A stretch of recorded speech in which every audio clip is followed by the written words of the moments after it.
Welcome to Zombie Strains, the podcast where we watch every zombie movie ever produced. Yes, all of them. How many is that? The current total is more than 600, and we will try to watch them in order of release date, with a few flash forwards for fun. We look forward to watching zombie cinema evolve and become what it is today. I'm John, and I'm joined by my co-host Andy and our producer Brad. Join us for this journey to see which of us makes it to the end alive. Hello, producer Brad. Hello, Andy.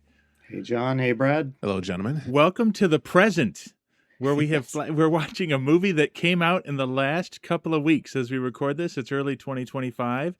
The land of 2-hour movies. The land of two. Warning, trigger warning to all our fans who've been watching along. This is twice as long as all our other movies, so sorry about that. Yes, today we're going to be talking about The Gorge. Movie that asks if two of the most perfect-looking humans in the world are lonely, what chance do the rest of us have? That's a wrap. That's a wrap.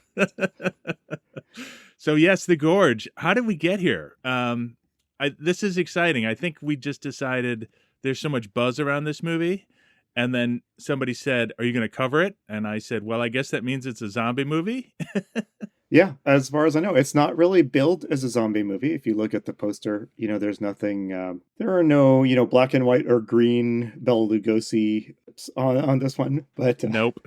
So I guess it's a little bit of a mild spoiler that there are zombies in this movie that we're covering it on this show, actually. But I hope by this time you've had a chance to watch it, or you don't care that much about being spoiled. Yeah. So as far as content warnings on this episode, I noted with interest, actually, that this film is rated PG-13. Yes. My kind of assumption is that you can't really get kind of the expected level of zombiness without an R rating, but this movie may prove me wrong. So that said, there's not really a lot to call out in this movie as far as upsetting or disturbing material. So I think you're in pretty safe grounds as long as you're okay with your typical, zombie violence and shooting things in the head. Yeah. In fact, PG-13 is we could talk about this forever, but PG-13 is so odd because there's tons of violence and death, and when there's a kissy face scene, it's all blurred out because that is too racy for the American people. So it always makes me laugh, but it's the case. Indeed. My wife would like to disagree on one point. We watched this together, which we don't normally do, because I hadn't seen it and she hadn't seen it, and then at night she goes, "I'm going to sleep now, and I'm going to have nightmares about spider zombies with human skulls on their bodies." So, so do you not pause the movie continually to take little notes, John, as you watch?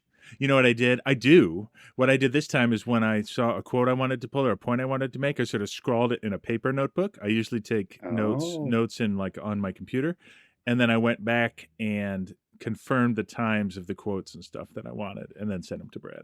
I've had several friends say, "Hey, if you want to, next time you watch a zombie movie, let's get together and we'll watch it together." It's like, no, you don't want to watch it with me. I pause it every 7 seconds to write something down. So.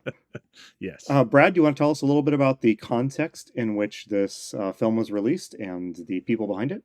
The Gorge was released exclusively to the Apple TV Plus streaming service on February 14th, 2025. So, John, you should have watched it on Valentine's Day with your wife, my bad. After. It is a love story. It is. This is the first film on Apple Plus that has horror and zombie themes, though Apple lists this film as a thriller. The top grossing horror films in the last year were A Quiet Place, Day One, Alien Romulus, Longlegs, Smile 2, Nosferatu, and Terrifier 2. None of those films were zombie movies, but there were some out there. Apocalypse Z, The Beginning of the End, Night of the Zoopocalypse, Die Alone, and Dead Men. Wow. I've been so stuck in the 40s, I missed all of those zombie movies. I missed them all, too. Yeah. Scott Derrickson directed. His past credits include The Exorcism of Emily Rose, The Day the Earth Stood Still, and Doctor Strange. And The Gorge was written by Zach Dean, and he wrote Deadfall, The Tomorrow War, and Fast X. Of those, I recognize Derrickson for sure. He's got a pretty solid horror CV, if I recall. Yeah. And this film has a very small cast, led by Miles Teller and Anya Taylor-Joy. And I looked it up. It's Anya, not Anya. Oh, thank you. I would have said Anya all day. So Anya. It's Anya. Got it. Teller plays Levi and is best known for Whiplash and Top Gun Maverick. And Taylor-Joy plays Draza, and she was in Split, The Queen's Gambit, Dune Part 2, Furiosa, a Mad Max saga, and The Dark Crystal: Age of Resistance. Yes. Also, from the Dark Crystal Age of Resistance is Sigourney Weaver. She plays Bartholomew, and we all know her credits: Alien, Ghostbusters, Galaxy Quest, Avatar, Yes. long list. Andy, how excited were you that Sigourney Weaver, as 80s kids who absolutely adore Alien and Aliens, like I'll watch anything with Sigourney Weaver in it. Yeah. It kind of doesn't matter. I didn't check the cast on this before starting the movie, and I was so delighted when Sigourney Weaver appeared. Yes, for sure.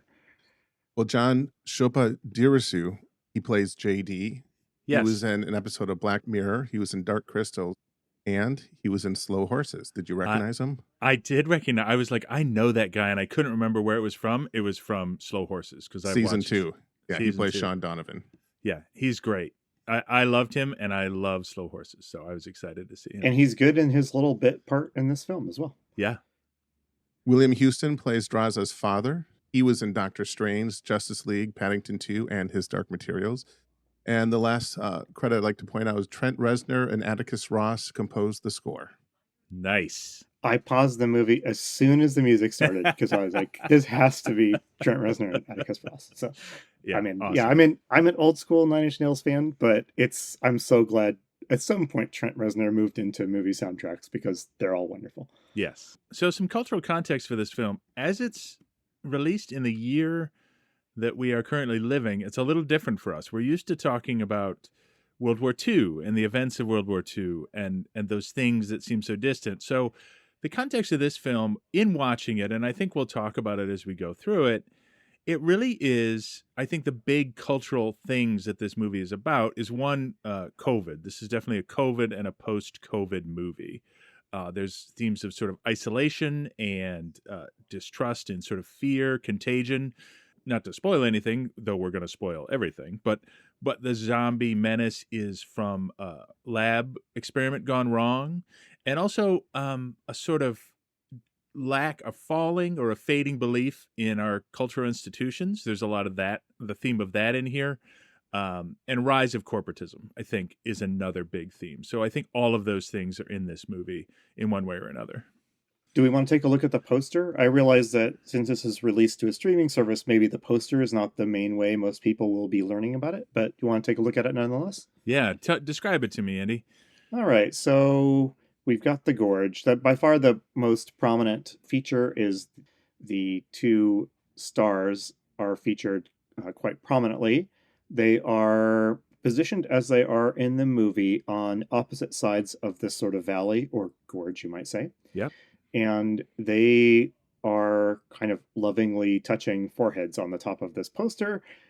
I think laying the groundwork for like that their relationship and their romance is going to be a pretty important part of this film. There's no sign of zombies or actually any sort of threats on this poster. Do you have anything to add? No, it says the world's most dangerous secret lies between them, and in the movie they each occupy this sort of solitary tower on opposite sides of a gorge from each other. So I think that that is all you need to know about that. I will say kudos to whoever did the marketing for this film. One thing I did enjoy is, I didn't know what form the creatures or the terror would take. Yes. They did a great job of setting up their very high concept premise and saying, there's two snipers, they live across a gorge from each other, they get to know each other, and then one of them falls in, and oh no, what's in there? You know what I mean? And yes. I thought the trailer was really effective. Yeah, the trailer gave me really big, like Lost or Cabin in the Woods vibes. Yeah. To some extent, the movie didn't play out in the way I expected based on those vibes that I got from the trailer. Yes. But the trailer, really gives you the sense of like there's this kind of unnatural setup and with something obviously going on behind the scenes, and how will our characters interact with it. So again, we're watching a movie from this year and we're not watching a movie from 70 years ago.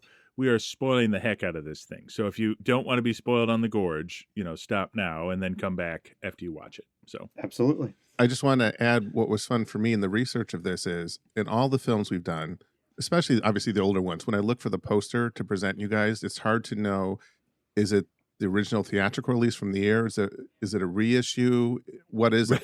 Right. This one, right. Apple has a link for promotional material and you can download the authorized version of the poster. That's amazing. So that was the first. So, hey, John, you did forget to mention that on the poster also this movie promises dynamic sex lectures and an explanation of why romantic relationships go wrong. That's a little deep cut for our faithful listeners.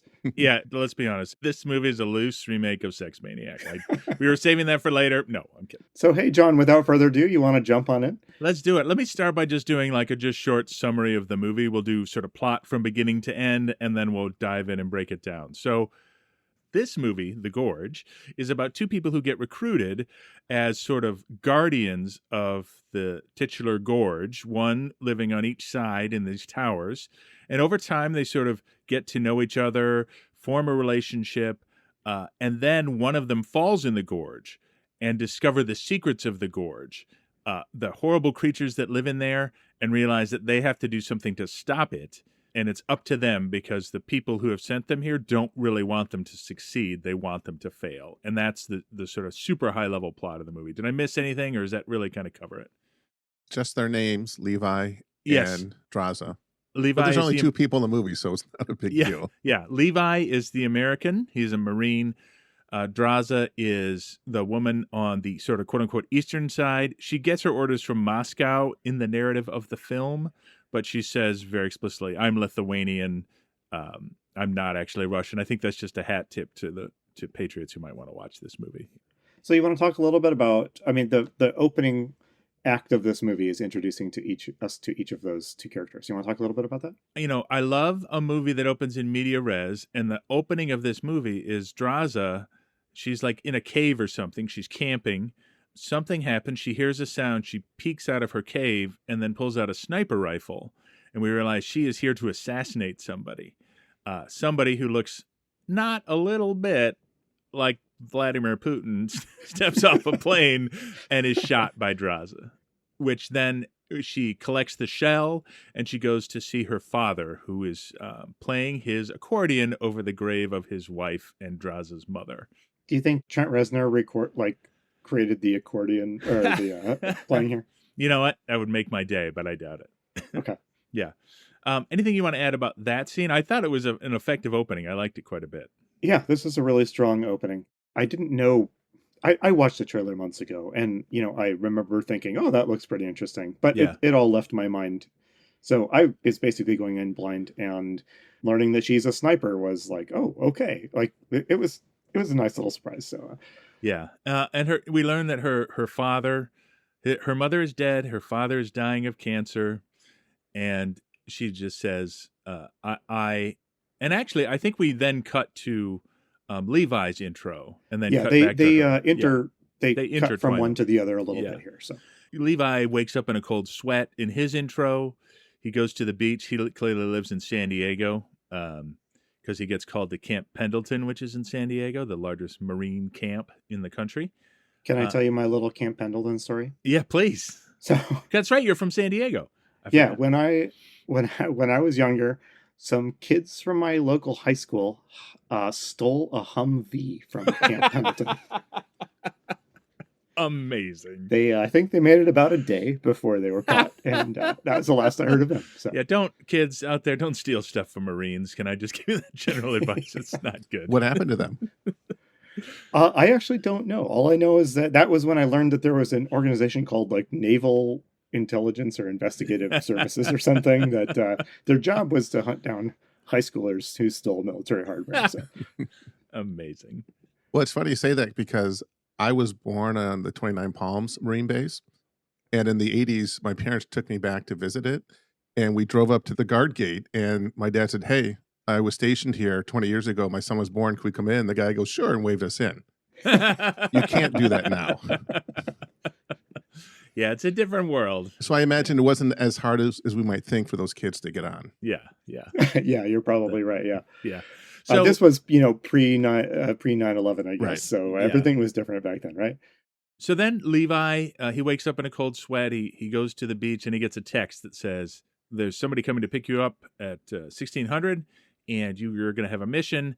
He gets taken to Camp Pendleton, where he meets with Sigourney Weaver.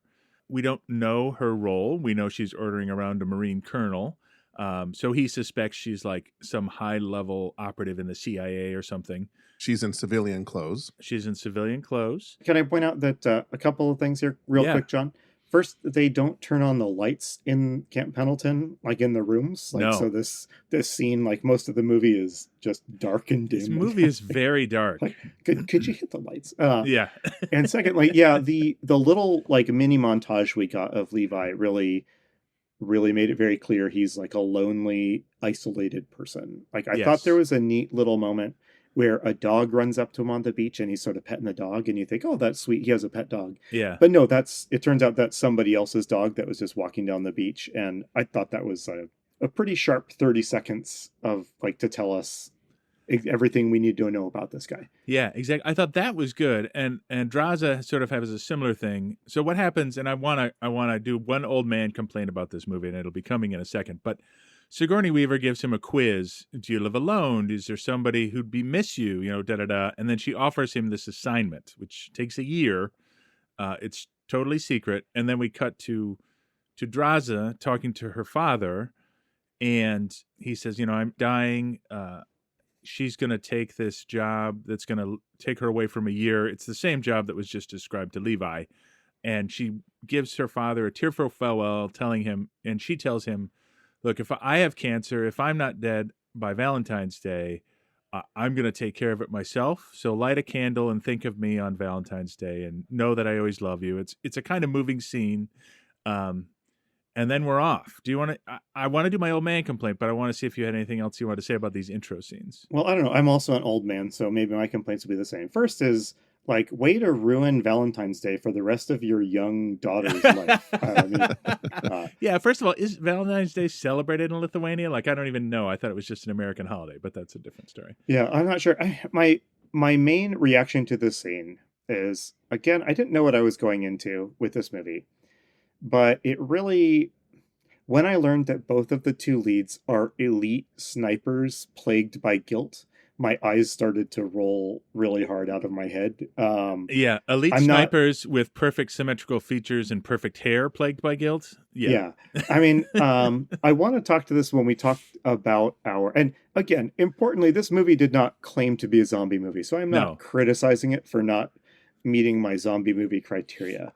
But one of the criteria I have been thinking about adding to your pillars of the zombie movie, John, is that the protagonists are sort of everyday heroes. Yes. And when two elite snipers appear on the screen, this is basically like a fantasy type of hero, right? Yes. Like these might as well be ninja wizards as far as their like competence goes. Yeah. It feels very video gamey in that sense, right? Like, you're an elite, choose your character, and you're going to go shoot a bunch of zombies. You know? Yeah. So I'm not saying that means you can't have a zombie movie with like these insanely competent lead characters, right? But it does flavor. It does tilt the film, and like they do that right out the gate here. What do you think about all that? I think you're right, and I think it is different, the fact that they are so highly skilled, right? Because the whole premise of, say, either the Dawn of the Dead that we watched or the original Dawn of the Dead is these are just regular folks trapped in a difficult situation, right? And they go to great pains to explain that, and that is not the case here at all. Everybody here is super competent. So a question that recurred to me throughout this film was, could they have done this exact same film, but had them be low-level grunts, just like average Joes? And we can talk about that when we get into the details a little bit later. I personally believe they could have, and it wouldn't really have done anything to hurt the movie and might have made it feel more like the sort of zombie experience I want. But again, the movie is doing what it set out to do. It doesn't answer to me. Yeah. I wonder, I mean, we could have a whole conversation about this, but it seems like competence and sort of almost super-powered ability is sort of a requirement to be a protagonist in a movie these days. They're functionally superheroes, right? Exactly. That just have their superpowers. I don't think they miss a shot in the entire movie. Absolutely not. Yeah. Anyway, but I don't want to stall us out here talking about our old man grumping. Andy, I'll be an old man who disagrees. I think that the fact that they're snipers and elite allows them to jump to conclusions that their experience would provide them that a grunt wouldn't have. So they figure things out really quickly. And because they're elite, that allowed me to believe it. Okay. I believe that. That's fair. So here's my old man complaint. And again, we'll move on after this. But one of the things you point out that sketch of his character, we get the little scene of her in the cave, and then we get the little scene of him on the beach. And like, those are really nice, quick draftings of their characters. But then the rest of the movie, when anyone needs to know anything, they just get a long expository monologue or conversation, right? Like, sorry to sound old fashioned, but how about we show, don't tell? And I'll pull an example from our history and an action. So in Dawn of the Dead, the one we watched, 2004, one of the delights of that movie, and the reason I loved the opening so much, is it paints a picture of her life without explaining to you flatly what she does, right? You know, she's a nurse that is struggling financially, that wants a day off, that, you know, doesn't know anything about zombie movies. And the exposition of the zombie world is just happening in the background. And we discover it when she discovers it. And that's more than compelling than sitting down with Sigourney Weaver and being like, so you're alone, you're an elite sniper, so da-da-da, and then laying it all out for us. Does that complaint make sense? It does. And again, I'll join you in being grumpy. I think elite warrior who is burdened with guilt is just such a strong trope these days that I think they probably didn't think we needed to know anything else about their characters. And we don't learn anything else about their characters. No, we don't. And I'll give another example because I love it so much. If a similar movie, right? They're both high tension action movies. If you look at the original John Wick film, the plot of John Wick is incredibly simple. A man is mourning, he gets a dog, the dog gets killed, he takes vengeance for everything that's happened to him, right? But the way they set that up with, you know, visual montages and references and like, it's just such a delightful introduction to the character who's no more complex than Levi, but it's so much more artfully done than just showing up Levi, having him have a bad dream, and then have somebody tell us all about him. So anyway, that's my complaint. I'm done complaining. All right, no more complaints. I'm going to hold you to that. Okay, all right. Well, let's get into the movie because one thing I love about this movie is very high concept, right? Yeah. So as soon as we get introduced to them, we don't see Draza arrive, but we see the arrival through Levi's eyes. He gets dropped out of the back of a plane in a country he has no idea where he is, and he's given a map and said, you've got to get to this. We're going to drop you. Then you have 38 kilometers to hike. You got to be there by 1600 tomorrow. You know, there's a scene where he jumps out of the plane, and you see him hiking across this countryside. You don't know where he is, and eventually he gets to his location, and it's this sort of tower. It's a little rundown, and somebody calls to him, and I forget what JD says. I think it's a Shakespeare reference. Maybe I just think that because JD is English. No, it is a T.S. Eliot right. reference. Okay, all right. So T.S. Eliot is all over this movie. So JD introduces himself, says, man, am I glad to see you. I've been here. You're the first person I've talked to face in a year. I am happy to get out of here. And he gives him a little tour.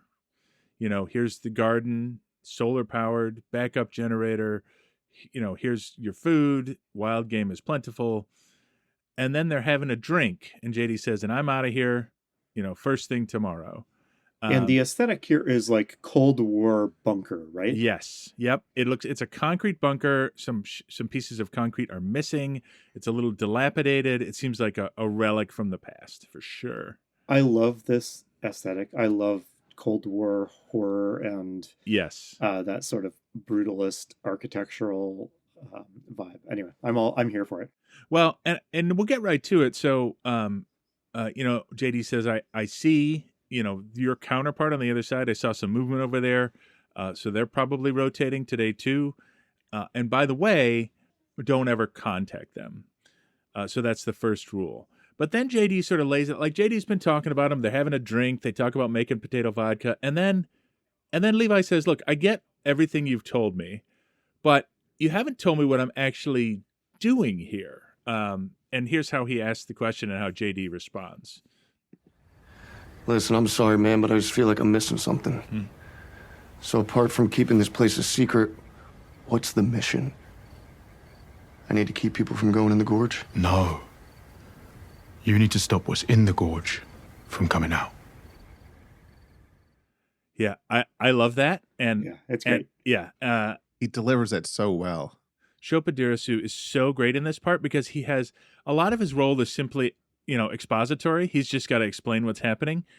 But he is so like warm and friendly and so good at delivering these lines that we immediately like him and are invested in him with almost no runway to ramp up. You know what I mean?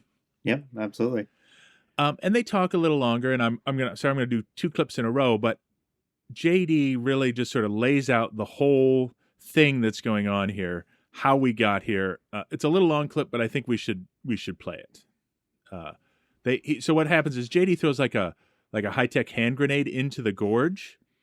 You hear it explode in the far distance, and then you start to hear this sort of howling sound or this noise, and here's how Levi reacts.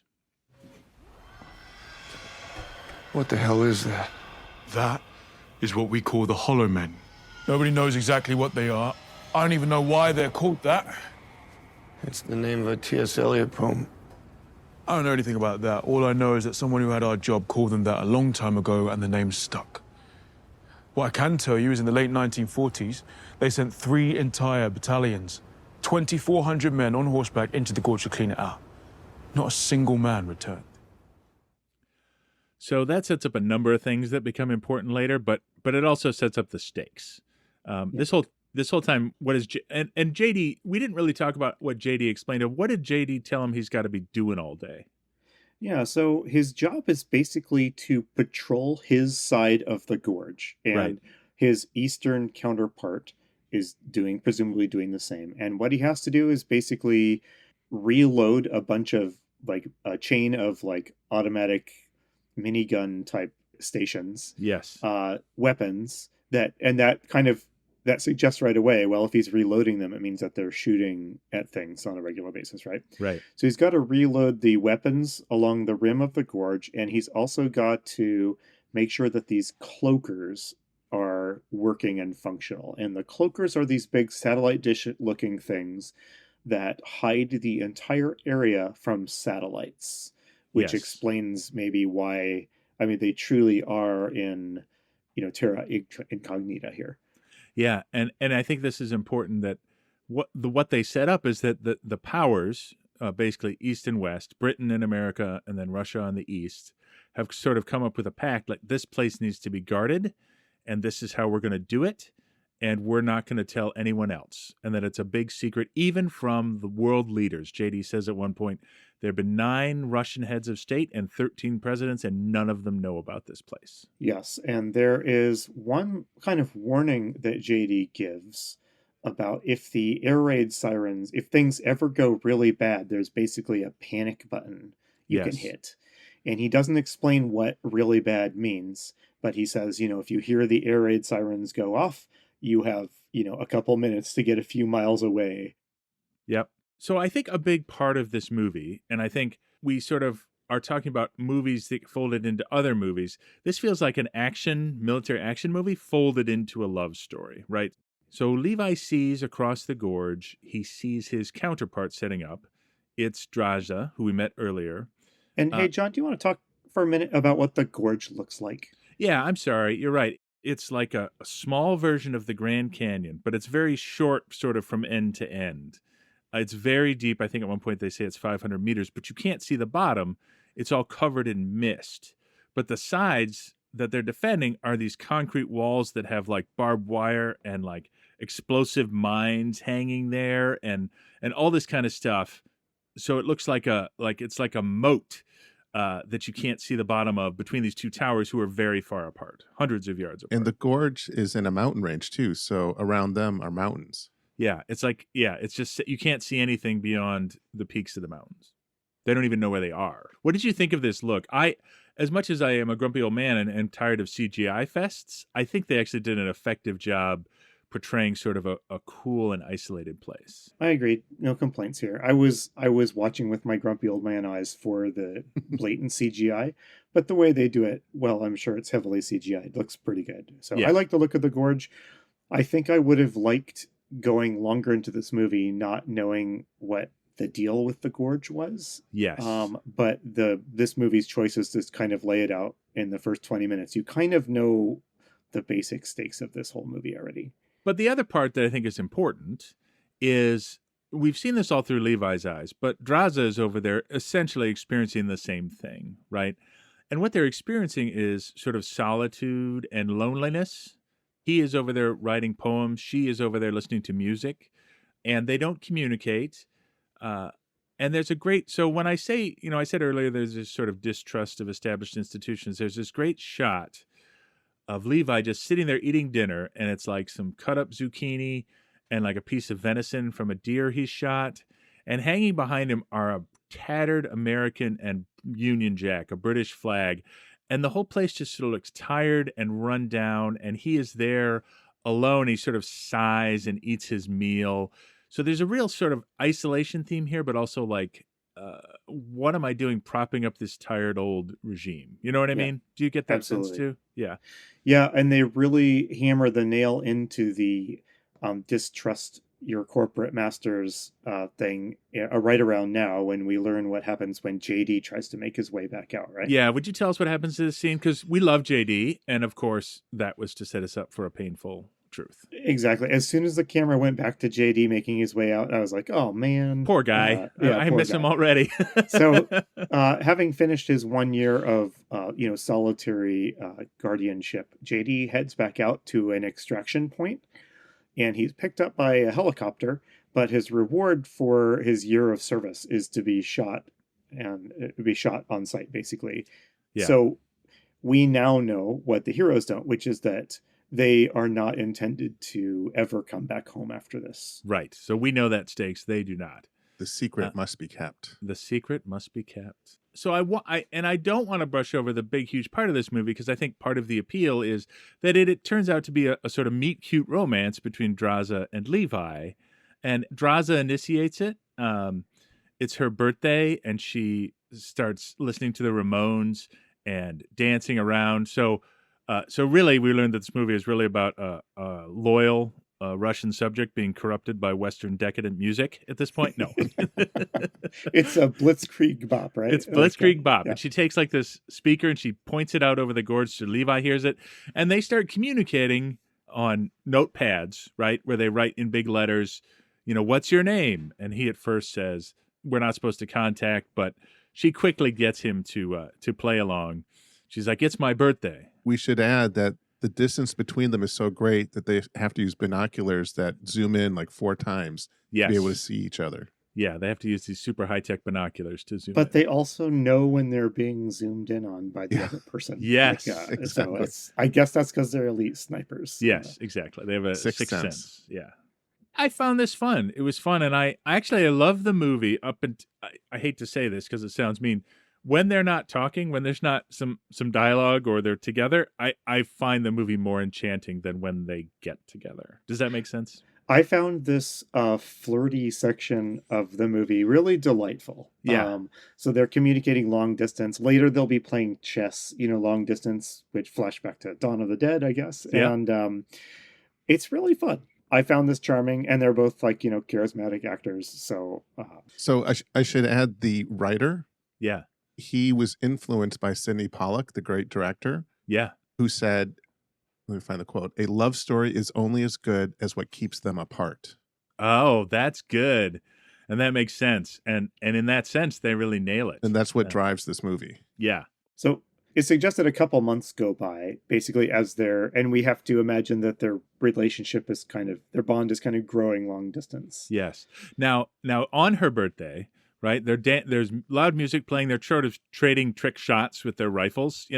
He's going to ignore her, and she shoots his canteen of potato vodka, and he's like, all right. And he shoots her bottle of champagne, and then she jokingly says, hey, shoot she holds one and holds it on her head and says, shoot this one. And he's like, come on. And then she gets really serious all of a sudden, and she sort of tells him to look down. She motions for him to look down, and you see these figures crawling up the wall just below his vantage point on the tower. And so this is the first attack of the creatures.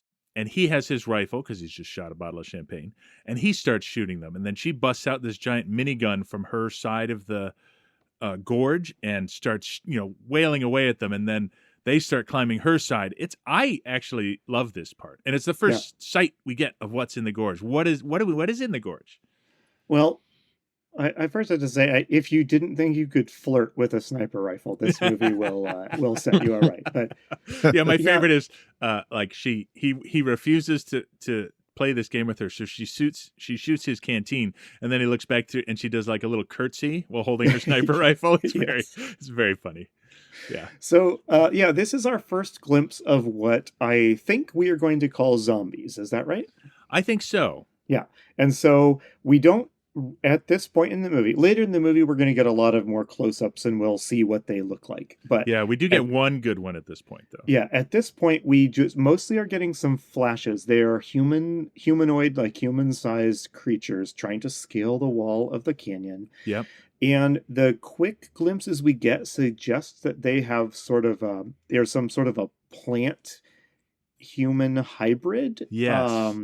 They reminded me, I'm sorry to say, of Groot is what I kept thinking of. Yes. But they look like in The Last of Us, how they have the fungus zombies. They look like those, but if instead of fungus, it was like just trees and plants.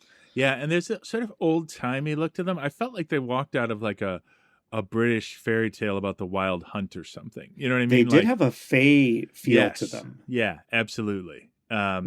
I really like them, and so they're exchanging fire, and there's they have these mines that they hang down below the catwalks of their towers, and the mines explode, and all this stuff is happening, and one gets really close to Draza, and when it emerges from the edge, you see its head, and it's got like a gas mask on with like a ram's horn pulling out of one side, and like it's all gnarly. She screams, she shoots it. Levi starts to shoot it with his minigun across. It explodes. A piece of hot shrapnel goes into her shoulder. It's very exciting. I think this is a good action sequence. What did you think of the design of these creatures up close? I loved it. So I thought it was great. Yep. Yeah. I mean, it's not the first time, we've seen this type of design, I guess. Like, no. I mean, think Groot. I mean, but my mind went to like, I don't know, this is too nerdy, but like Dark Souls 3 has kind of a plant zombie vibe to it. I really like it though, and I like it in Last of Us when it's not just reanimated corpses, but they give it like a theme like this. So it all looks really good. Yeah. So the next thing that happens is, they bind their wounds, they sort of pull themselves back together. Time marches on, and it's February, and Levi sees Draza crying first of all, she holds up a sign at the end of this entire dramatic attack, sort of jumping back for a second, that says, "Best birthday ever," and then collapses. So then, we flash forward a couple of months. During December, he makes a Christmas tree sort of out of spare parts. There is one little thing that happens in the aftermath of this attack, like the next day or so. They're both like that's right. This is important. Yeah. They're like reloading guns and replacing mines that were detonated. And we do see what looks like a drone rise out of the gorge with like an ion-powered jet engine. It's like a piece of futuristic technology. And so they see it fly off, but we don't know what it is or what its place in the story is yet. Yeah, so it's just. But then we move on, and it kind of starts. It's a little bit montagey, kind of moves us a couple. There's a lot of montages in this movie. They montage all the time. But we get to February 14th, and as you remember from the beginning of the movie, it's the day her father said, "Light a candle for me." She's over there crying. Levi sees this, and then he holds up a sign and he says, "How about dinner tomorrow?" How about dinner tonight? Oh, how about dinner tonight? Yep. That's right. So they come. He like shoots. He converts like an RPG rocket launcher to shoot a nylon rope across the gorge. She secures it on her end. She's very excited, and he is gonna, what do you call it? Not rappel.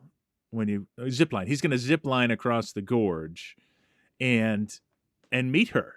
And they do this, and it's really fun. And he brings her flowers.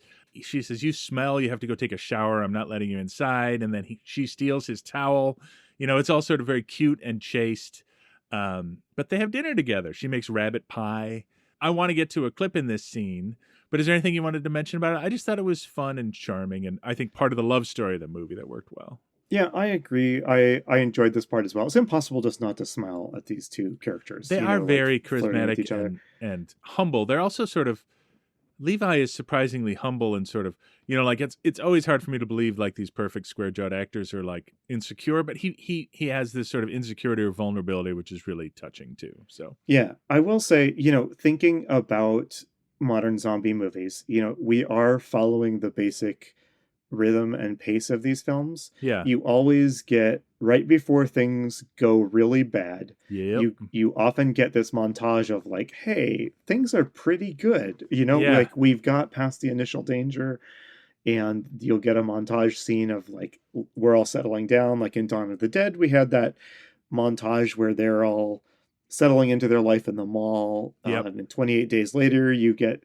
some montages of them going around as a group and shopping and stuff. And to me, though, watching these movies, you're waiting for the other shoe to drop because Yes. that's where this has to end, right? This beautiful moment won't last. Yeah, but they do have a somewhat philosophical conversation, and Levi starts it. They're just having dinner, a glass of wine, and this is what Levi says.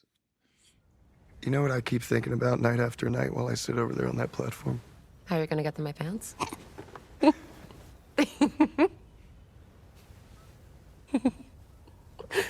Well, after that, Yes, after that. Sorry, please tell me. What have you been thinking about?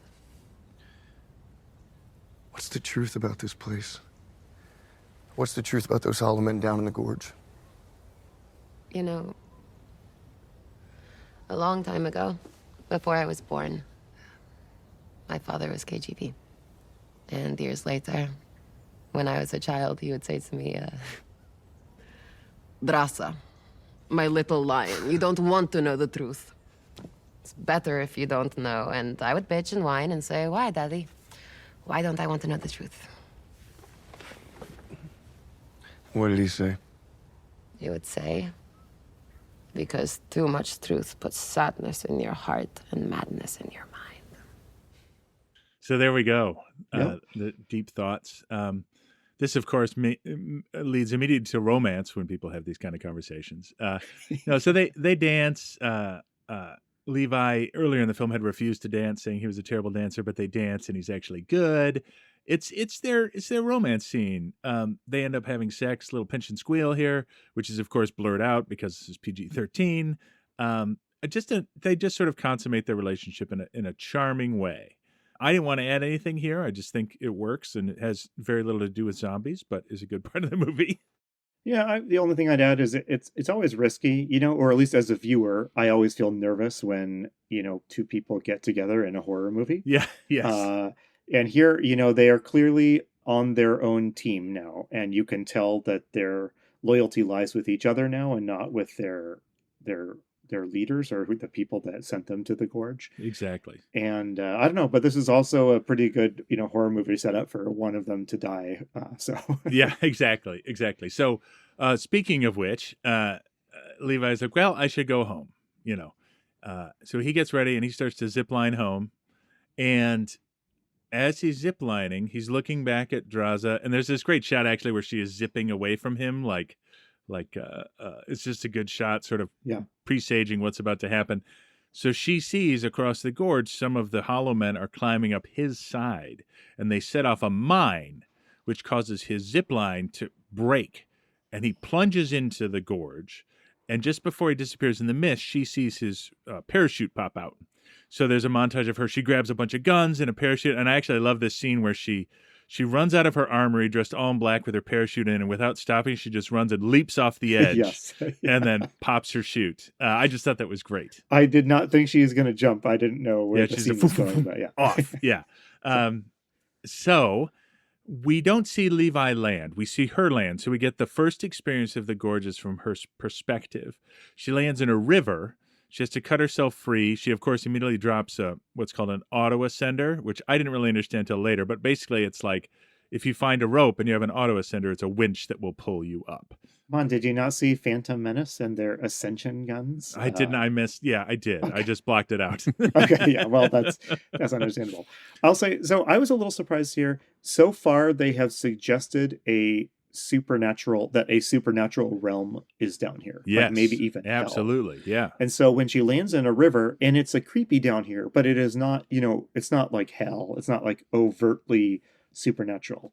That's where you start going, there might be a little bit more to this than just, it's a gate to hell down here. Yes. But she's able to free herself and climb up on the riverbank, and she's sort of resting. Meanwhile, we cut to Levi, who's hanging upside down from his parachute.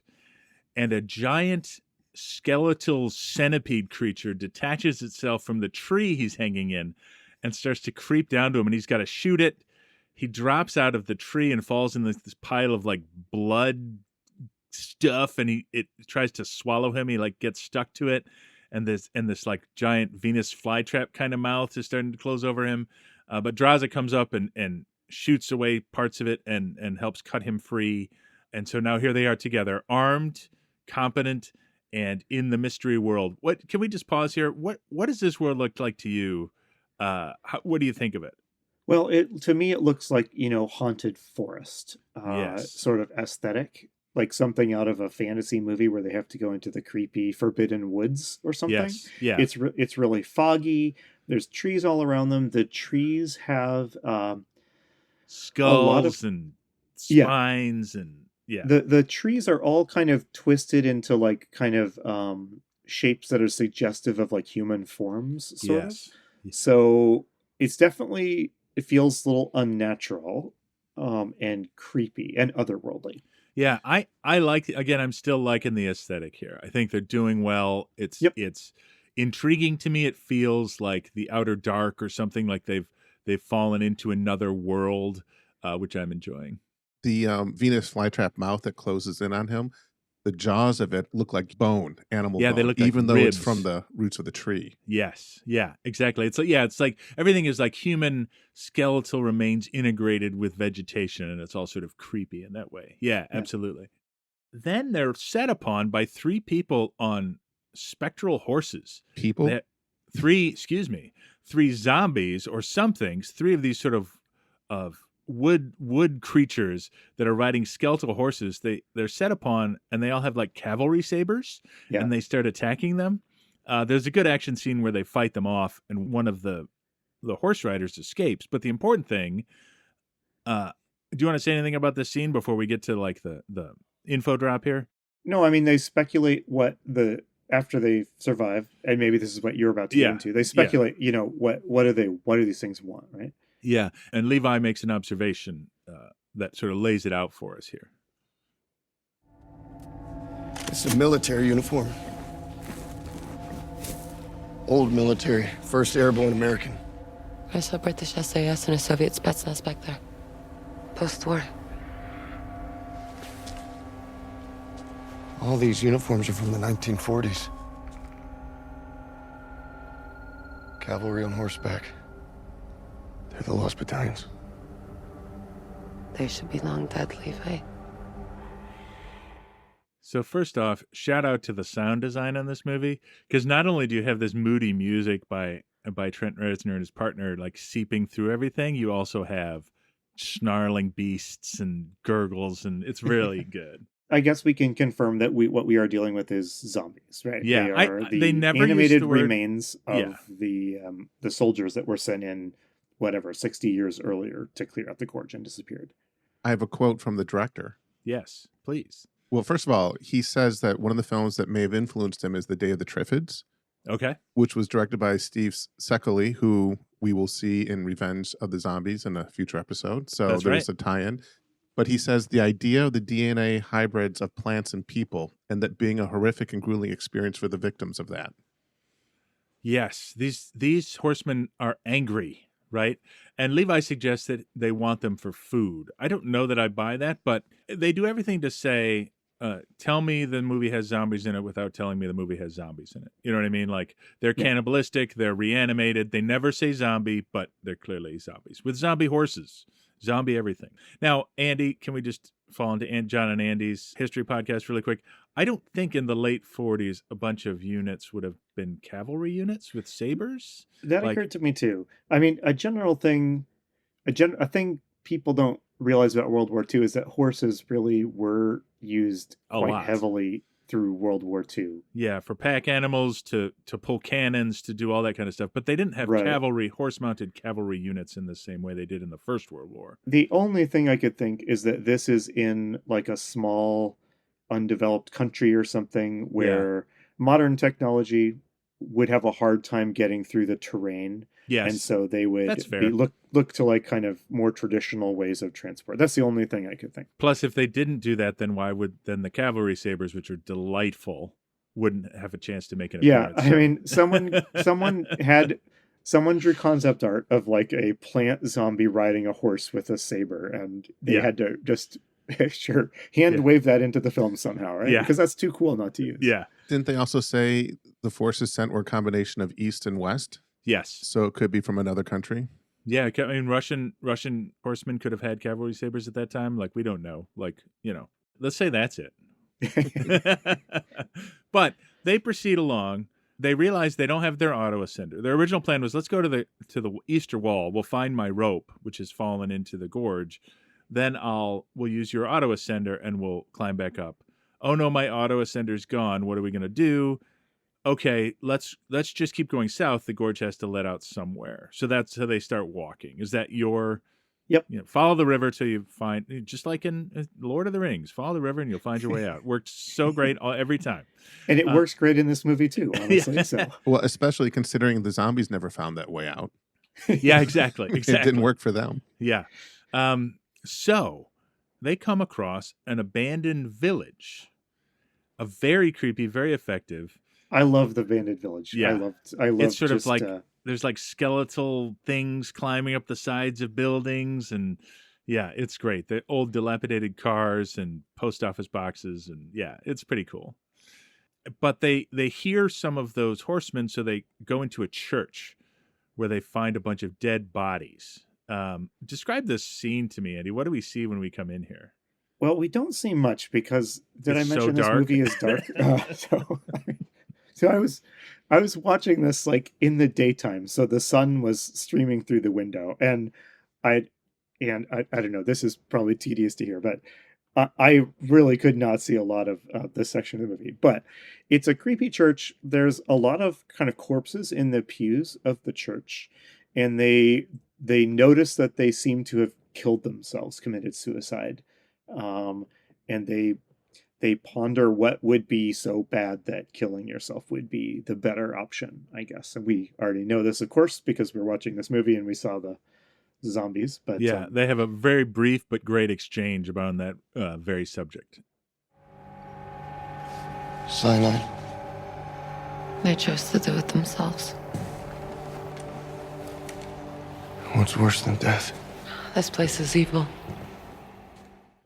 Yeah, so I think they're still trying to give us supernatural vibes here, right? Yeah. By invoking evil. That one of the things in the church is the people in here have padlocked themselves in, and of course, then they leave the church, walk to the edge of the they gorge, do get and leave. attacked in the church. No, I was just making a joke. Oh, okay. Sorry. I panicked. Like, oh, did John miss an important plot point? No. So they are trying to figure out what to do next, and they realize they're not alone in the church. Who is in the church, or what is in the church with them, Andy? Well, some spider-like creatures. Yes. I kind of imagine the thing from The Thing, maybe. Yes. Sculling around. They're spider-like things with with what I think were like human facial features. Is that? Did you? Yeah, like pick up on human that? skulls on their Yeah. abdomens. Like if a skull was a spider, kind Yeah. of. Yeah. This is pretty neat. And then I think some of the corpses either animate and come after them, or they come breaking into the church. They break into the church. And what I find interesting about this is the spiders and the animated plant people who break into the church are not friends. The spiders will attack anybody. Yeah. And they fight, in addition to fighting the zombified plant people, they have to fight the spiders. And they escape. Draza has like an RPG launcher, and she blows a hole in the back of the church, and she's like, let's go. And they flee together out of the church. It's a fun action scene. Yeah. And it, from a horror movie standpoint, like as I mentioned earlier, my wife's going to have nightmares about it. So, that's good. I think those spider creatures are about as horrific as this movie gets. Maybe Yeah, there's I a think- scene coming up that matches it, but I think we have like peak horror movie imagery here. Yeah, and I don't want to rush through the movie, but we sort of find out everything fairly quickly now. So one comment about their escape from the church, John. yeah. So Draza shouts, "I'm making a hole," and then shoots her RPG. Is that enough tactical information, like, to tell you? I mean, I don't think. I think you need to provide a little more information for that to be a worthwhile thing to shout. Yes, so just saying. I agree. I mean, I'm obviously not in the military. I'm not up on my tactical commands. But yes. So they escape and they head to the side of the gorge, and they find like a door in the side of the wall, and they enter it, and in it they find a lab that has been abandoned and a generator. So they turn on the generator. There's a movie projector there, and they find a canister of film where it's just sort of laughably expository. It's like, here is a strip of film. There's a woman. Is like right out of a video game. Like, video games do this so much. I got the video game vibe where they just need a piece of information about what's really going on here. So they watch this strip of film, and it tells them what's going on here, which is that this city was built as a sort of place to conduct biomedical military experiments. She compares it to the Manhattan Project, and something went wrong. An earthquake hit, and the sort of chemicals they were working with got free and infected everyone in the town. So I have a comment about this, but do you want to say anything else about this scene before we get to the back room where they find the other lab? I unironically love this sort of thing where, like, the scientist's last, audio journal recording. I mean, I love this as a trope. Yeah. It is pretty funny that they stumble across it here. The scientist. So they learn from this a couple things, though, and I don't want to get ahead of you, John. They learn from the scientist in the film that if you've only been exposed for a few hours, you have hope of survival. But after that, you are going to start transforming. And the scientist holds up her shirt or something, and you see that she started this metamorphosis. And she says a few hours versus days. So it's a big window between when you're safe and when you're not. From this, they take the timeline of 6 or 7 days, and that's treated as as Bible for the rest of this film. If we're okay after 6 days, we're totally fine then. So, but I wanted to jump in here. We said, one of the themes of this show is that horror movies are about what society is scared about or struggling with at the time. And literally here in the middle of this movie, we've discovered that this infection that is so horrible, we have to keep people trapped in a gorge and people have to isolate themselves, like Draza and Levi, is caused from a lab experiment. It's, not to put too fine a point on, it's a lab leak in the middle of this city, right? Does that make sense? It does. And again, I don't want to get in front of you, but I was just thinking about all the zombie movies I've seen, all the ones we watched for this podcast, and then a lot of more recent ones that we haven't gotten to yet. And it makes me wonder, is one of the distinguishing characteristics of a zombie film humanity's culpability for creating the zombies in the first place? Yeah. And does that set them apart from traditional horror? We didn't do anything to cause Dracula to appear, right? And we didn't do anything maybe to cause Freddy Krueger or the alien to start hunting us down, right? But I feel like Freddy Krueger were those parents, right? Well, yeah, I mean they all have their little alive. They all have their little backstories, but I feel like zombie movies very often are kind of indicting humanity for its own role in its destruction. Yeah, like the other premium example here is 28 Days Later, where at the beginning of the movie they break in and they release these animals that have been infected with this rage virus, and that's how the virus gets out. But yeah, I just found this so topical and interesting. So, but that's not the only lab. As we often see in our zombie movies, there's a secret lab behind the regular lab. So they go into another lab, and there's a computer, from the 2000s with a keyboard and everything that just turns right on, which is great. And on the screen, what do we see? The logo of the company. The logo for a company called Dark Lake. Yeah, I know we're trying to just be obvious and tell the story of this movie. But just pro tip to like evil corporations out there, Bright Cloud is a better name than Dark Lake if you're trying to for a brighter future. I think these are things we could solve later. easily. An evil corporate helicopter will appear, and it's got Dark Lake flashed across its side. It's like, come on, branding, people. Yeah, and it's painted black. So anyway, but Levi lays this whole thing out, and he says Dark Lake. He's heard of them. They're a paramilitary organization, and he's just gonna tell us why. One of the questions of the movie is why just have two solitary people with all these miniguns? Like, why not just dump a bunch of bombs in there or something? It seems like a better choice. And I assume that it's some sort of supernatural thing, so bombs aren't going to matter or something. No, that's not the case. Because Dark Lake is involved. Here's what Levi figures out. Dark Lake, paramilitary. They haven't bombed the Gorge because they're still studying what's in it. We're not working for the military.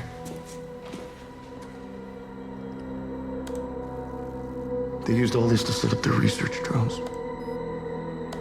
Dark Lake is a huge corporation specializing in genetic research. Their drones are collecting hybrid DNA samples. They're building super soldiers. That's the mother of all secrets. It always comes down to super soldiers, doesn't it? Yeah, I was going to say, I was a little disappointed by the super soldiers. You know what I mean? Yeah. The movie has to have a plot and it has to be solvable. Dream bigger, evil corporations. Yes, this is also the plot of Alien Romulus, by the way. Did one of either the writer or director worked on Alien Romulus, didn't they? It just came out in the last year. Oh, that's right. But it's the same plot, right? They're using alien DNA. Sorry, spoilers for Alien Romulus. They're using the DNA from the spoilers aliens. Like crazy here, John. Calm down. Yeah. So they set this up. Now let's pause here. So, this definitely feels like, it's a big corporation, and the big corporation is lying to us, and they're committing crimes against humanity, all for their own profit. That is definitely a theme that is strong in this movie. As the film goer, as a zombie fan who prefers sort of fantasy or mystical stuff to science fiction, I was a little disappointed that it was so simple. It's just such a well-worn path. The evil corporation is behind it and is trying to leverage this unholy technology for its own financial benefit. I mean, it works. It obviously resonates with all of us. We get it. I mean, I feel this, more strongly now than ever I have in my entire life. But it is a little disappointing when you learn, it's just about another movie where it turns out that it's just really about corporate profits. Yeah, and can I just make a comparison as to how long we've been having this conversation? Sigourney Weaver's breakout role in 1979 was the movie Alien, in which a giant corporation was trying to get them to collect an alien for research purposes. Her most recent role in 2025 is about a giant corporation. The only difference is she's the victim of the corporation in the first one. In this movie, she's in charge of it. Yeah. But they go back, right? While they were rooting through those files. I forgot a huge action scene too. Sorry, go ahead. Did you? Okay. Well, they figured out what happens when you hit the red panic button. That's right. There is a nuke, and it actually. I love it because later they pass it. It's one of these real early Cold War Manhattan Project nukes. It's it's an actual giant bomb that at the top of a silo that drops down. And so basically there is a switch here to nuke this entire gorge in the event of a breakout. So right. As soon as that pops on the scene, you have a pretty good idea of how the movie's going to end. But yes. Yeah.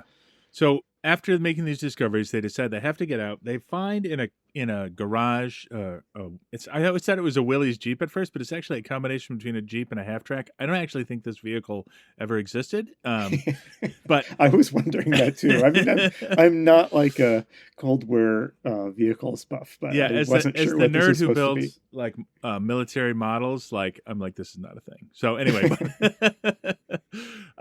but they drive it out. They're escaping. They drive fast. The creatures chase them. They find the rope. They find the original rope that Levi was using to zip line across, and they tie it to the winch of this Jeep, and they're using it to pull themselves up. the side of the gorge, which they say is like 500 meters. And so the action scene here, which was probably my least favorite action scene, is they're fighting over all the zombie plant people who are trying to stop them. And there's bombs, and they stab the kerosene, and they whatever. I don't know if you want to say more about this, but not really. I mean, so it is the idea of winching the Jeep up the side of the canyon is a good one. That's a cool idea.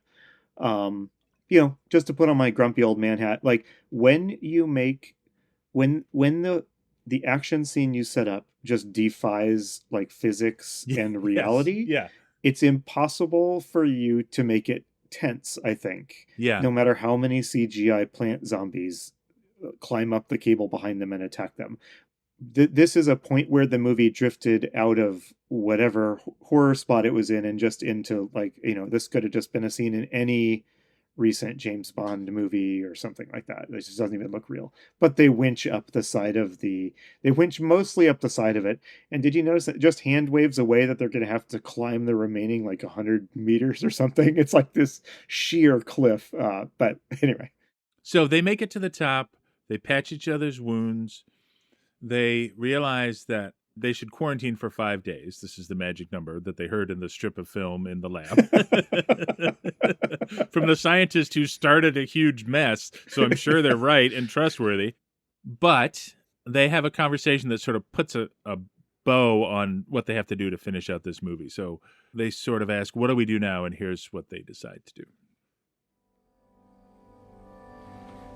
We could run. I know a place in France, and we could be safe there. For as long as we want. Trust, I want to leave with you. More than anything in the world. But what about this place? What about the next pair of soldiers that they bring in here and inherit their secrets and their lies? And every element is a contaminant. So if one of them gets out, we need to destroy the gorge. So that's how this movie's going to end. I forgot, there is an action scene we brushed past. We don't need to go over it in detail, but at one point, Draza gets captured by one of the plant zombies. There's a fight. She escapes, but they realize that plant zombie was Captain Bradford, who was the original guard of this place. In that conversation, they also... I forget which one said it, but they basically say if we're infected, we'll each do what needs to be done, suggesting that they will kill themselves or each other. Correct. And I want to ask you, John, at this point, I felt like we were at the point where you could go either way. Did you think this movie was going to end happily with them escaping, or did you think one of them was infected and we were going to get that classic zombie putting down your loved one scene? Based on the fact that this is an action movie and a love story before it's a zombie movie, I guess I assumed they were going to make it. Yep, I thought so too. This movie is, like you say, it's at this point it feels very much more like an action movie to me than a horror film. So yeah. So all the Chekhov's whatevers have been seen. Chekhov's atom bomb, Chekhov's satellite dish, Chekhov's diagram that says 4.2 kilometers away, like all of these pieces, right? Chekhov's 5 days to clear the infection. Exactly. Yeah. So everything they've laid out through the movie, it's very simple. So their plan is they're going to use their incredible sniper superpowers to destroy from a distance these satellite dishes. If the satellite dishes go down, the cloaker goes down, which signals the atom bomb to go off. So they're going to wire all this stuff. They're going to shoot it with their guns, like they'll put a bomb on it or something, wire them to all explode, and then they're going to escape. So this is the plan. Now, it's complicated by Sigourney Weaver and her team, which is 2 people. Sigourney Weaver's like, they've been compromised. Sigourney Weaver knows they've been in the gorge, even though Levi has denied it in his radio check-in. She knows, so they're going to come in a helicopter. She knows because she has a photo of the two of them together. Yes, in front bunker, of the computer. in her tower, Yeah. Was it down in the lab? I wasn't sure where that photo was. It's in the lab. When they're looking at the computer that says Dark Lake on it, that's what she's seeing. She's seeing Levi looking into the computer screen and Draza looking over his shoulder. So I think that's where that's from. Yep. He lies and tries to say, no, we haven't been in the gorge. I haven't had any contact. she's like, let's go. And I'm coming with you, which is fine by me, though it seems really odd and pointless. So they get in their black helicopter that says Dark Lake on the side and fly to the gorge.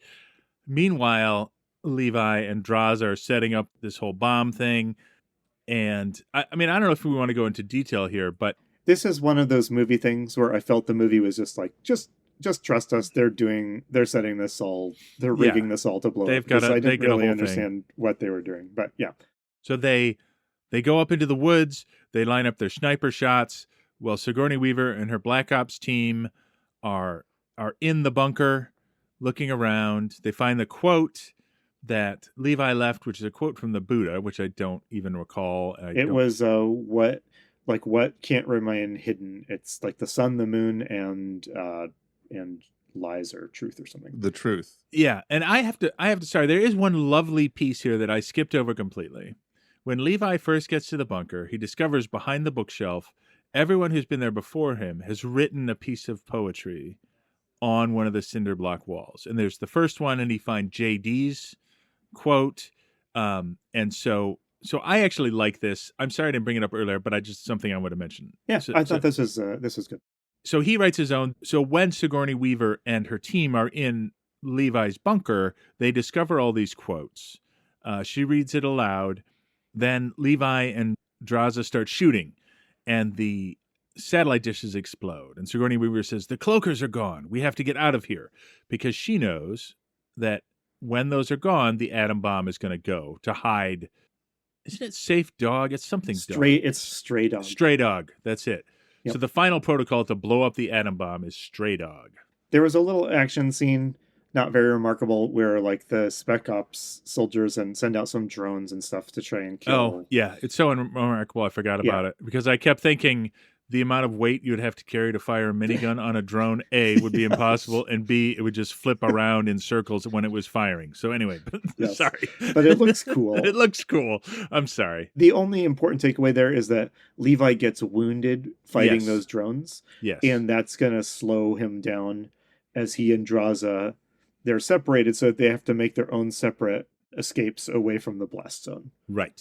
Will Levi make it in his wounded state? And they have to escape to like 4.6 miles or something. Yeah, they have to make it 4.2 kilometers. Right. And the fun part about that is they've established one of the longest shots ever was made by Draza, and it's 3.8 kilometers.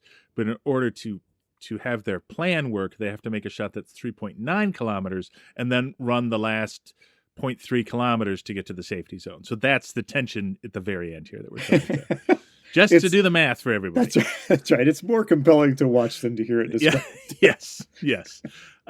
But satellites go off. The atom bomb goes off. Sigourney Weaver's helicopter crashes. I was bummed that we didn't get a good, like, no, or something from Sigourney Weaver. Yeah, and I would have she's so good, I would have liked a good villain speech. Like, Levi, you think you're so smart. You think you've got it all figured out. Well, let me tell you, I've thought of everything. Like, I would have loved to see that from her character. Agreed. If anyone deserves to just milk the scenery in a role like this, it's Sigourney Weaver. For sure. For sure. And then have a zombie withered hand grab her and pull her down. That would have been perfect. Yeah. Hoisted by her own petard, as they say. Well, I mean, the usual ways these movies end is that the bad guy gets swarmed by the zombies and bitten or something like that, right? Yeah. But here she just gets wiped out in the nuclear blast. So they escape. So then we cut to Draza in like a cave, and she's marking the days, right? 5 days, 5 boxes. She's just living there. After 5 days, she leaves.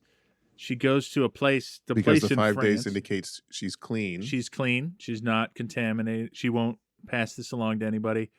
She goes to like this hill in France, which I think is the place they discussed meeting. She waits there all day. He doesn't show up. So she goes somewhere in France and she becomes a waitress. She's working in the south of France as a waitress. She's sad. She's lonely again. And then who should sit at a table and order some rabbit pie is Levi. He has survived.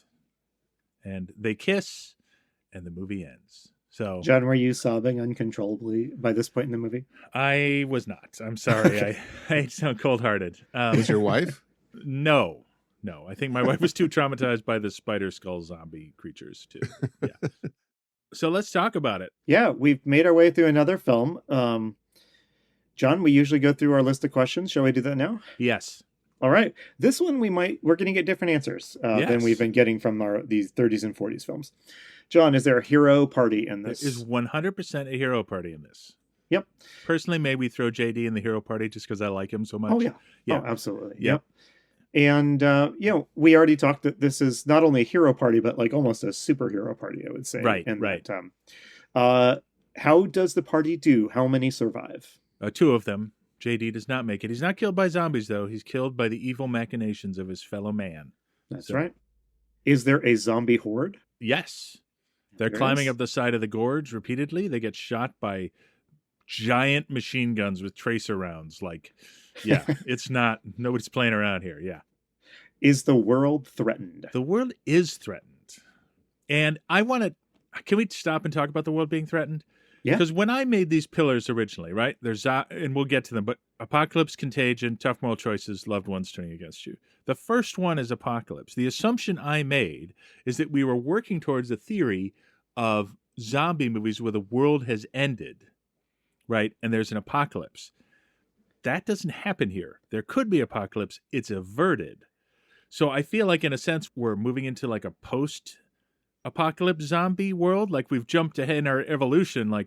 This is more of a response to Dawn of the Dead from 2004 than it is anything we've seen. So it's like the idea of a post-apocalypse, non-apocalypse zombie movie, which is interesting. Yeah. Somewhere in the evolution of zombie movies, we're going to hit a long stretch where zombie movies are like bleak and nihilistic. Yes. And the only victory that can be achieved is like a couple of you survive to face another hellish day, right? Well, yeah, and what's interesting to me about that is that I thought that's the evolution we were tracking. We're tracking the evolution to that point, but that's a point in the road of zombie movies, and now we've got another point that I'm thinking about, if that makes sense. Well, I think also this has got to spring somewhat that this is really a hybrid movie. It's a zombie horror movie, but it's a action romance movie at the same time.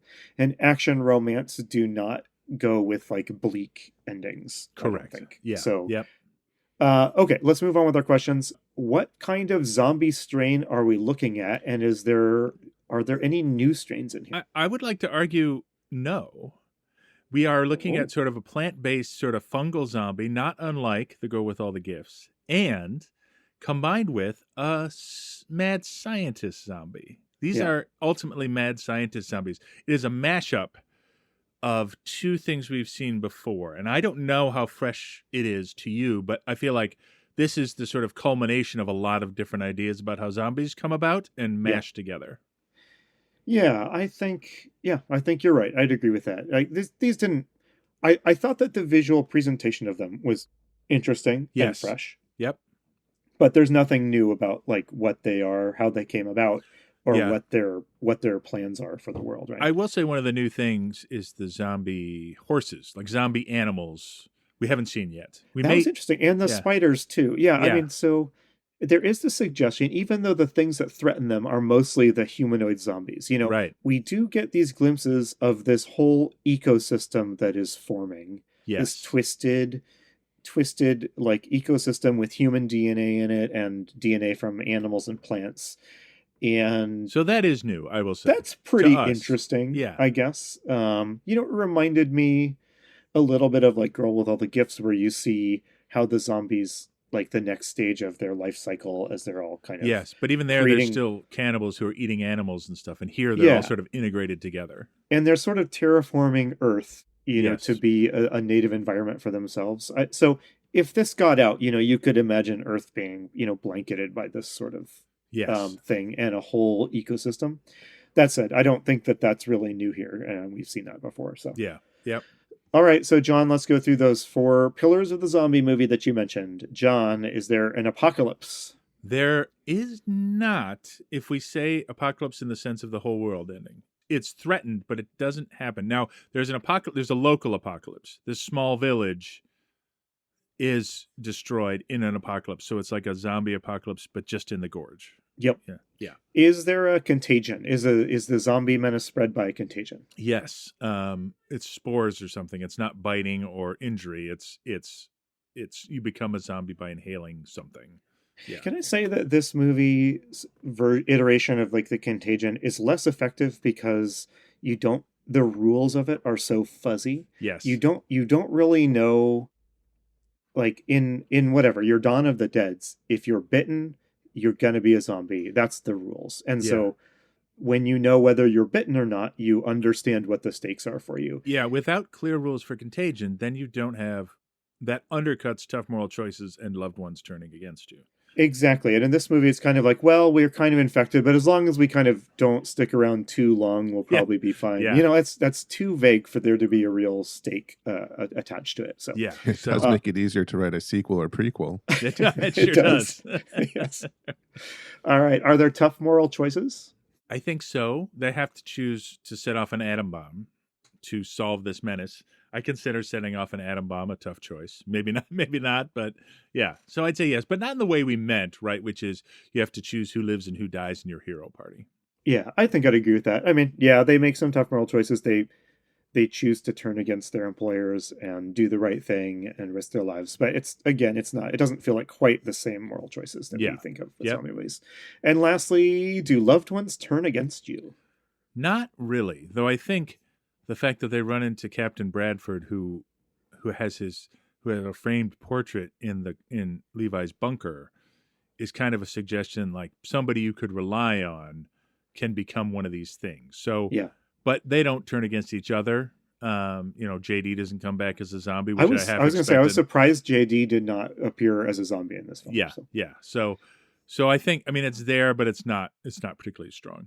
Yeah, I think I'd agree with that. Okay. John, would you or I survive in this zombie world? Absolutely not. So first of all, I would not be selected as an elite sniper, but let's just say I was. I don't think I would have survived the fall into the gorge. I don't think I would have survived the zombies attacking me. I think you have to be a superhero to beat these guys. Yeah, I agree. Our heroes beat these zombies because they're superheroes. There's absolutely no way I would last more than 30 seconds. Would you have grenade launched a rope across the gorge to go meet the woman in the other tower? Probably. I mean, it's Anya Taylor-Joy. And, if it were my wife, I definitely would have, honey. So, yeah, I would. All right. Very well. And then, John, do we recommend this movie to zombie movie fans and listeners of this podcast? I'm going to say yes. I think it's interesting. It's entertaining enough. Some of it is very sort of ham-fisted. It's too expository, but I enjoyed it at the end of the day. I would give it a very weak recommendation. Yeah. It's a fine film. If you're a zombie nerd, there's nothing in here really that you need to see that you haven't seen elsewhere. But it's a good one for a Saturday night to hang out. But it's a perfectly fine movie, and it's a movie you can watch with your significant other who doesn't like horror movies, right? Yeah. But I do like it as a cultural artifact. I think I love the high concept, right, of the two snipers saving the world, in these isolated spots. I do love what it sort of has to say about the world of sort of isolation and institutional distrust that we're experiencing right now. So I think that's interesting, but that's not like super bold and at the front. So I do like it because of that too. Yeah, I think I'd agree.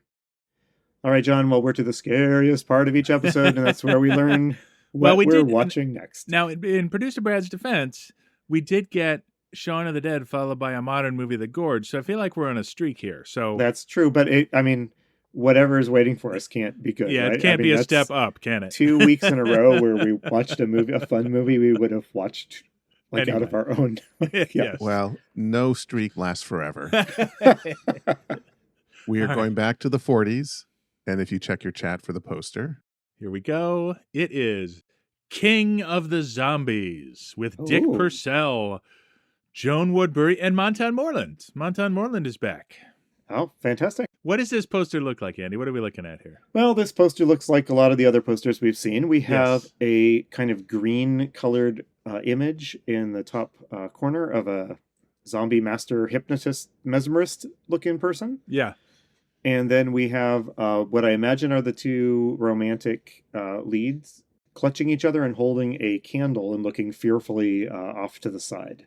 So, and it's Monogram Pictures again, so we know it'll be super high budget. You know, one thing we should talk about doing is bringing in someone who's a specialist in movie posters, because we often talk about the colors of these, and I don't know if these are true to how they were printed or if they've aged. I would be curious about that. If you know anyone who fits that bill, that'd be awesome. Yeah. I think it'd be fun to have that discussion. Yeah. Absolutely. So thank you for joining us for The Gorge, and we'll see you next episode for King of the Zombies. Thanks, everybody. You've been listening to Zombie Strains. We'll be back next episode to talk about another zombie movie. If you enjoyed our podcast, please take a moment to rate us in your podcast app of choice. Tell a friend. Follow us on Instagram at zombiestrains. All of this helps like-minded people find the show. See you next time.